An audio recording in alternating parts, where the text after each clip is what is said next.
నా పేరు Srinivas Rodda, principal government ITI Utnoor KB complex. So మేము 24 నాడు ఒక జాబ్ మేళా నిర్వహిస్తున్నాం మా గవర్నమెంట్ ఐటీఐ ఏటీసీ క్యాంపస్లో.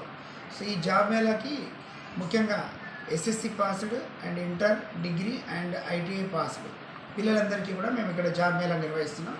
సో పాలన 99 రోజుల యాక్షన్ ప్లాన్లో భాగంగా ప్రజాపాలన ప్రగతి ప్రణాళికలో భాగంగా మాకు కూడా 1200 మందికి 14 రోజుల నైపుణ్య శిక్షణ కార్యక్రమం ఇవ్వాలని చెప్పి తెలంగాణ ప్రభుత్వం టార్గెట్ ఫిక్స్ చేయడం జరిగింది.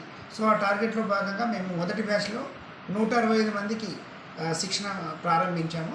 అది మొన్న 9వ తారీఖు నాడు ప్రారంభమైంది. ఇప్పుడు ఈ 24 నాడు మొదటి బ్యాచ్ అయిపోతుంది. సో అదే రోజు మేము ఈ జాబ్ మేళా నిర్వహించి ఇక్కడ ఉన్న నిరుద్యోగులకు అందరికీ కూడా మేము ఒక మంచి పెద్ద కంపెనీ, ప్రైవేట్ కంపెనీ అయిన Mahindra and Mahindra automotive limited Jadcherla వారిని పిలిపిస్తూ అక్కడ 300 మంది వేకెన్సీస్ ఉన్నాయి. సో 10th వాళ్ళకి 100, ఇంటర్మీడియట్ వాళ్ళకి 100 అండ్ ఐటీఐ పాస్ అయిన వాళ్ళకి 100. సో ఇది 1 year అప్రెంటిస్షిప్ ట్రైనింగ్ ఇస్తూ వాళ్ళకి 10th వాళ్ళకైతే 12,000, ఇంటర్మీడియట్ అండ్ ఐటీఐ వాళ్ళకైతే 14,000 రూపాయలు స్టైఫండ్ ఇస్తున్నారు. సార్ మరి డ్యూరింగ్ ఆ ట్రైనింగ్లో భాగంగా వాళ్ళకి 100 రూపాయలు మినిమం, నెలకి 100 రూపాయలలోనే భోజన వసతి కూడా వాళ్ళు ఏర్పాటు చేస్తున్నారు.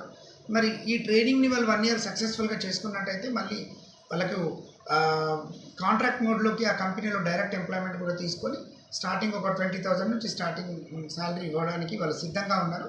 సో అది 24వ తారీఖు నాడు మనకు మహేంద్ర వాళ్ళు వస్తున్నారు.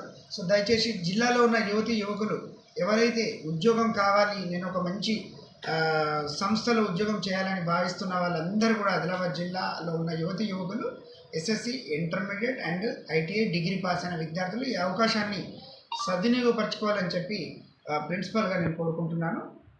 Thank you.